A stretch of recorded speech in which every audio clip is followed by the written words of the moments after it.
नमस्कार दोस्तों, मैं हूं रवि कुमार और आप देख रहे हैं रेलवे डिपार्टमेंटल यूट्यूब चैनल।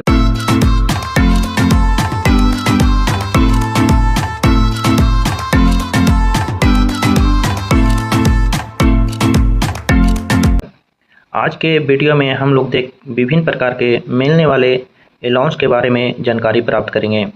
तो आज का पहला है कि स्पेशल एलसी गेट अलाउंस। तो स्पेशल एलसी गेट अलाउंस उस कर्मचारी को मिलता है जो स्पेशल लेवल क्रॉसिंग गेट, जो इंजीनियरिंग गेट होता है, पर कार्य ट्रैक मेंटेनर जो लेवल 8 तक को प्रति माह रुपया 1250 एवं लेवल 9 से उससे अधिक का कर्मचारी है तो उसे 1500 रुपया प्रति माह दिया जाता है।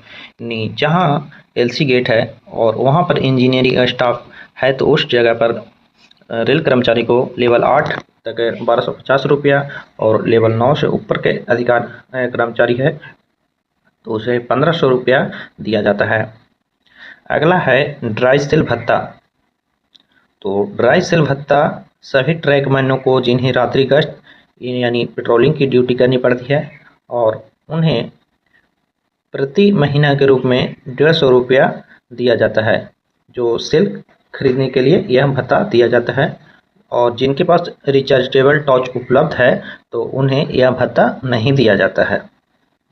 आगे है जोखिम और कठिनाई भत्ता, जिसको रिस्क और हार्डशिप अलाउंस भी बोला जाता है।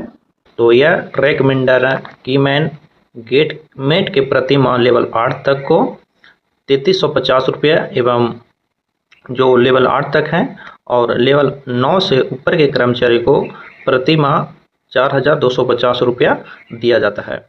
आगे है अस्पताल रोगी देखभाल भत्ता, जिसको हॉस्पिटल पेशेंट केयर अलाउंस या पेशेंट केयर अलाउंस भी बोला जाता है। तो ये ग्रुप सी और ग्रुप डी के रेल कर्मचारियों को दिया जाता है जो रोगियों को देखभाल के लिए दिया जाता है। तो ये लेवल 8 या उसे कम के कर्मचारी है तो उसे 5125 रुपये प्रति माह और लेवल 9 या उससे के अधिक कर्मचारी है तो उसे 6625 रुपया प्रति माह के रूप में दिया जाता है। आगे है रेलवे चिकित्सा अधिकारी को वाहन भत्ता। तो ये रेलवे चिकित्सा अधिकारी को कार्य घंटे के अलावा चिकित्सीय जांच हेतु आवासीय घरेलू विजिट में जाने और अन्य राजकीय कर्तव्यों के पालन करने के लिए निम्नलिखित दरों से वाहन भत्ता दिया जाता है, जो इस प्रकार है।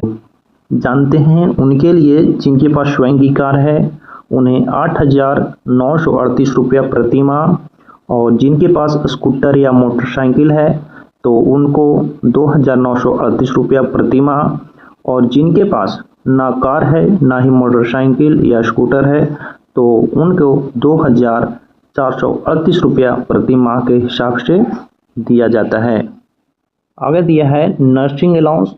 तो नर्सिंग अलाउंस नर्स लोग को दिया जाता है जो अस्पताल में रेलवे अस्पताल में कार्यरत नर्सिंग स्टाफ जो इंडियन नर्सिंग काउंसिल एक्ट के अनुसार पंजीकृत है तो उन्हें दिया जाता है और इस भत्ते का हकदार वो होते हैं तो उन्हें प्रति माह 9000 के हिसाब से दिया जाता है।